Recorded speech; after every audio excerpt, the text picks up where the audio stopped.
Bismillahirrahmanirrahim. Assalamualaikum warahmatullahi wabarakatuh. Saya Jalaswari Putri Jelita, NIM 205048, jurusan Pendidikan Luar Sekolah, Fakultas Ilmu Pendidikan Universitas Negeri Padang. Pada kesempatan kali ini, saya akan mempresentasikan tentang tokoh masyarakat yang berperan dalam program PLS. Yang pertama, profil tokoh komunikator program PLS. Komunikasi adalah proses yang memungkinkan seseorang atau komunikator menyampaikan rangsangan, dan biasanya rangsangan tersebut berupa lambang-lambang verbal yang berguna untuk mengubah perilaku orang lain atau komunikan. Komunikator adalah orang yang menyampaikan rangsangan atau disebut juga dengan pihak yang mengirim pesan kepada khalayak. Sumbernya boleh jadi seorang individu, kelompok, organisasi, perusahaan, atau bahkan suatu negara. Sekalipun fungsinya sama, yaitu sebagai pengirim pesan. Sebetulnya masing-masing istilah itu memiliki ciri khas tersendiri, terutama tentang sumber. Komunikator juga bisa bertukar peran sebagai komunikan atau penerima pesan, sehingga komunikator yang baik juga harus berusaha menjadi komunikan yang baik. Seorang sumber bisa menjadi komunikator atau pembicara. Sebaliknya, komunikator atau pembicara tidak selalu sebagai sumber. Bisa jadi ia sebagai pelaksana atau eksekutor dari seorang sumber untuk menyampaikan pesan kepada khalayak. Dan pengirim adalah orang yang menyuruh untuk menyampaikan pesan. Di kampung saya, yaitu tepatnya di Kenagaren, Simalanggang, Kabupaten 50 Kota, ada seorang petani, dan selain sibuk dengan pekerjaannya sebagai petani, beliau juga ikut andil dalam mengurusi sebuah kelompok tani. Dengan latar belakang pendidikan beliau yang hanya pendidikan sampai tamatan SMA, bapak tersebut menyebut dirinya sebagai petani tulen. Karena berkat kegigihannya dalam menggali ilmu dari berbagai sumber atau satu persatu ilmu tersebut beliau serap dengan baik dan tentunya juga dipraktekkan. Beberapa keaktifan beliau di kampung atau di masyarakat yaitu dalam program PLS. Nah, di antaranya berbagai kegiatan sosial yang diadakan di kampung sering diikutinya. Yang kedua, kegiatan sosialisasi tentang pertanian yang dilakukan oleh Dinas Pertanian. Selanjutnya, menjadi perantara antara orang dinas dengan anggota kelompok. Jika ada segala sesuatunya yang dibutuhkan untuk kegiatan tersebut, maka beliaulah yang akan mengurusinya dan juga dengan bantuan dari beberapa anggota kelompok lainnya. Kegiatan-kegiatan yang dilakukan oleh anggota kelompok dan komunikator. Yang pertama yaitu agenda pertemuan rutin anggota kelompok dan juga pengurus. Pada agenda tersebut,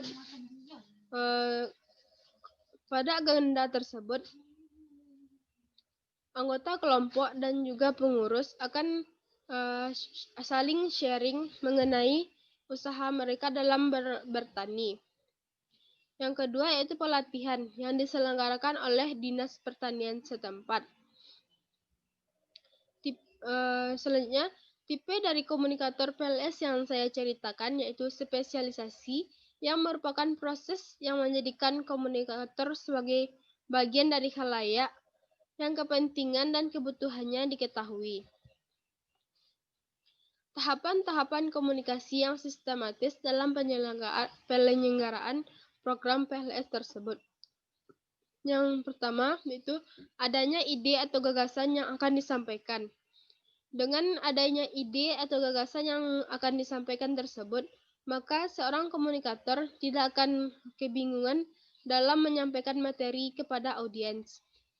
Yang kedua, mengekspresikan ide atau gagasan yang sudah dimiliki dalam sebuah kata-kata agar pesan yang dikemas menjadi efektif dan mudah dipahami oleh audiens. Yang ketiga, pesan yang disampaikan sesuai dengan kebutuhan khalayak yang menerima pesan. Contohnya seperti pertanian, untuk ke anggota kelompok tani, maka pesan yang disampaikan itu mengenai pertanian. Yang keempat, pesan yang disampaikan kepada khalayak melalui media yang tepat. Yang kelima, saluran komunikasi yang digunakan disesuaikan dengan perkembangan teknologi yang ada. Terakhir yaitu umpan balik yang diberikan oleh penerima pesan yang dapat membantu pengirim pesan melakukan evaluasi terhadap komunikasi yang lebih efektif. Pada tahap ini, seorang komunikator akan mengetahui sejauh mana pemahaman dari komunikan mengenai materi yang beliau sampaikan. Yang terakhir yaitu komunikasi persuasi secara lisan dan tulisan dalam praktik PLS. Yang pertama yaitu secara lisan. Komunikasi lisan merupakan bentuk komunikasi dengan mengucapkan secara lisan dan langsung kepada lawan bicaranya. Pendidikan kursus dan pelatihan adalah salah satu bentuk satuan pendidikan non-formal yang diselenggarakan bagi masyarakat yang memerlukan bekal pengetahuan, keterampilan, kecakapan hidup, dan sikap untuk mengembangkan diri, mengembangkan profesi, bekerja, usaha mandiri, atau melanjutkan pendidikan ke jenjang yang lebih tinggi. Ini bertujuan untuk meningkatkan mutu relevansi dan daya saing peserta didik agar mereka memiliki pengetahuan, keterampilan, kecakapan, dan sikap kerja yang profesional yang dapat digunakan untuk bekerja atau berwirausaha. Contohnya, di sini komunikasi persuasi secara lisan lebih banyak berperan karena seorang komunikator lebih banyak memberikan informasi atau materi dengan lisan atau menyampaikan materi secara langsung kepada audiens dengan berbagai cara seperti yang telah dijelaskan di atas.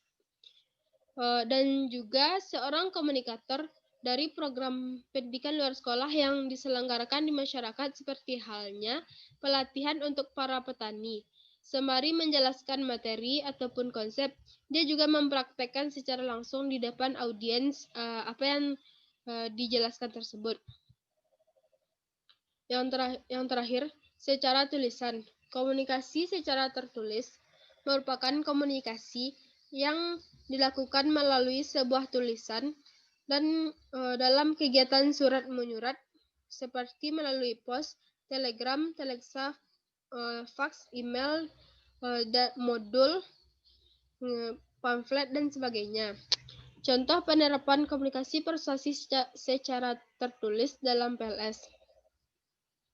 Pendidikan kursus dan pelatihan adalah salah satu bentuk satuan pendidikan non-formal yang diselenggarakan bagi masyarakat yang memerlukan bekal pengetahuan, keterampilan, kecakapan hidup, dan sikap untuk mengembangkan diri. Hal ini bertujuan untuk meningkatkan mutu relevansi dan daya saing peserta didik agar mereka memiliki pengetahuan, keterampilan, kecakapan, dan sikap kerja yang profesional yang dapat digunakan untuk bekerja atau berwirausaha. Sebagai contohnya yaitu pada pelatihan pertanian, komunikator atau pemberi materi memberikan sebuah modul kepada warga belajarnya untuk dipelajari dan dipahami.